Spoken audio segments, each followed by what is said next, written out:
Forget the marble halls and triumphant legions for a moment. Let's talk about the real Rome, the one that runs on ledgers, IOUs, and cold, hard cash. This is a city where every political office costs a fortune, every favor has a fee, and every election demands a spectacle. Into this high-stakes world steps a young Julius Caesar. He's got talent, ambition, and a balance sheet that is bleeding red ink. In the late Roman Republic, status alone didn't buy you power.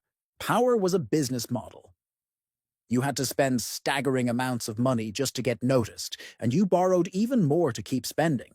When Caesar became aedile, responsible for public works and games, he didn't just throw a party.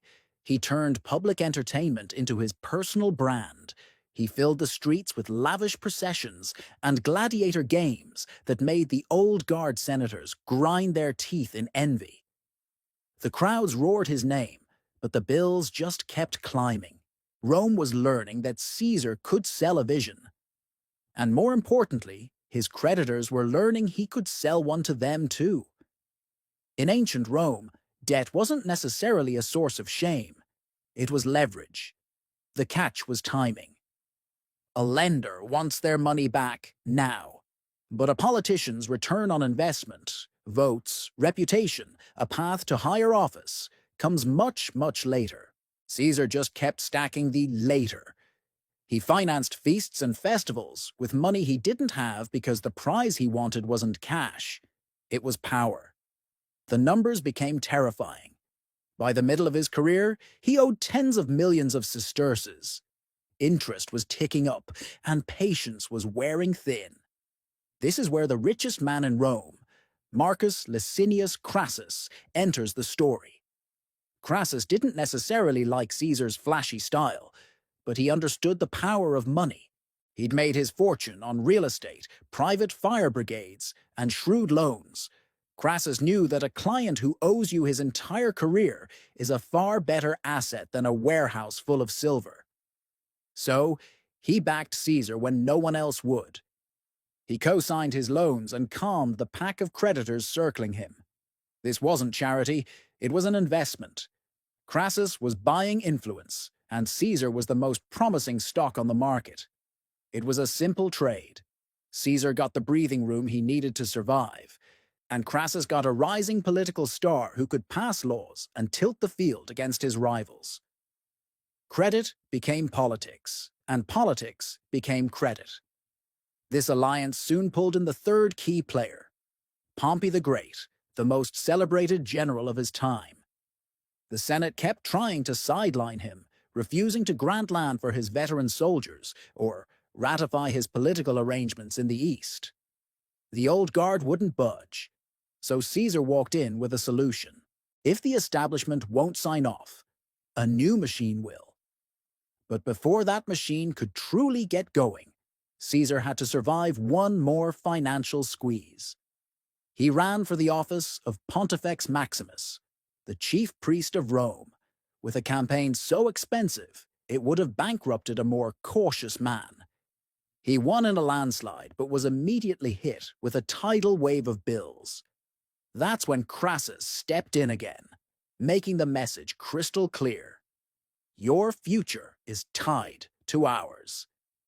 Then came a lifeline, a governorship in Spain.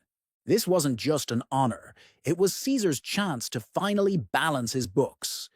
But as he tried to leave Rome, his creditors physically blocked him at the city gates. A governor outside the city couldn't be sued. Inside, he was cornered. Once again, Crassus and his allies had to guarantee his massive debts just so he could leave. In Spain, Caesar did what Roman governors did best. He waged war, won, levied fines, and collected tribute. The money started rolling in. He paid off a huge chunk of his debt, and just as importantly, built a reputation among his soldiers for being a brilliant commander who paid well and on time. He returned to Rome with less debt and more swagger. He needed the consulship, the highest office in Rome, to secure his status and legal immunity. This is where the private ledger completely rewrote the public road. He brokered a secret deal with Crassus and Pompey, what we now call the First Triumvirate.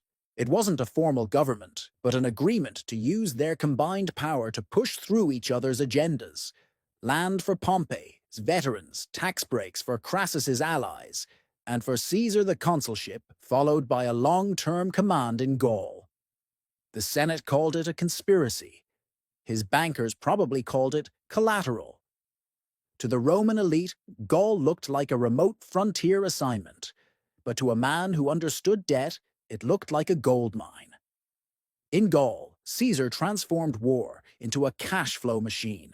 He conquered tribes, won legendary battles, and wrote brilliant dispatches that were read all over Rome. The spoils of war paid off his remaining debts, funded generous bonuses for his soldiers, and financed a vast network of political agents back home. He was doing exactly what the Roman system rewarded: winning and getting rich. Back in Rome, the Senate watched his fame and fortune grow with increasing alarm. They feared that the man in Gaul, with loyal legions at his back and his creditors finally satisfied, would not come back as a humble servant of the Republic. This wasn't just paranoia. It was a cold calculation. A man who no longer fears the debt cage is a man who can act purely on his own ambition. As Caesar's term in Gaul neared its end, the Senate demanded he disband his army and return to Rome as a private citizen to stand for election. This would leave him vulnerable to prosecution from his many enemies. Caesar insisted on running for office from his province, which had precedent.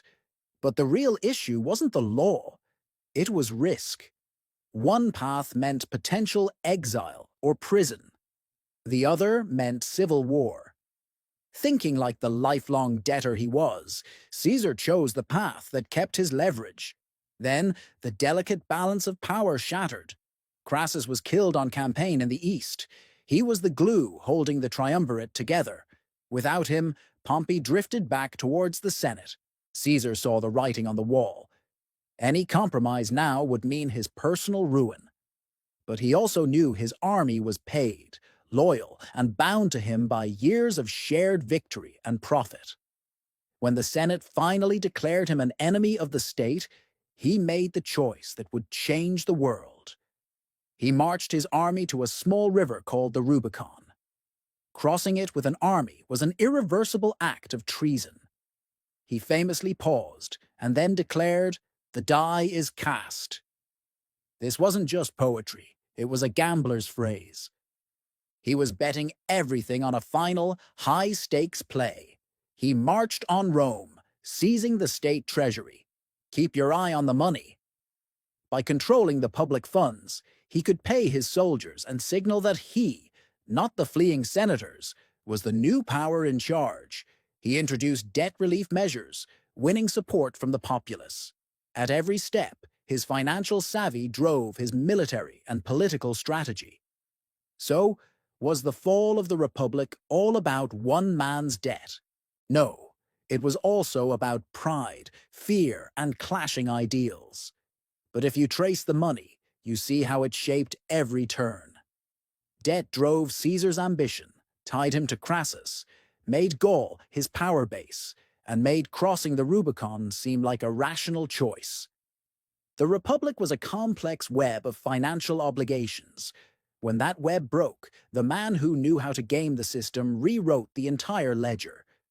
Caesar wasn't just a general, he was a man in a financial squeeze who turned his IOUs into a revolution.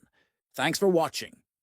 If you found this look at history interesting, make sure to like this video and subscribe for more deep dives into the stories you thought you knew.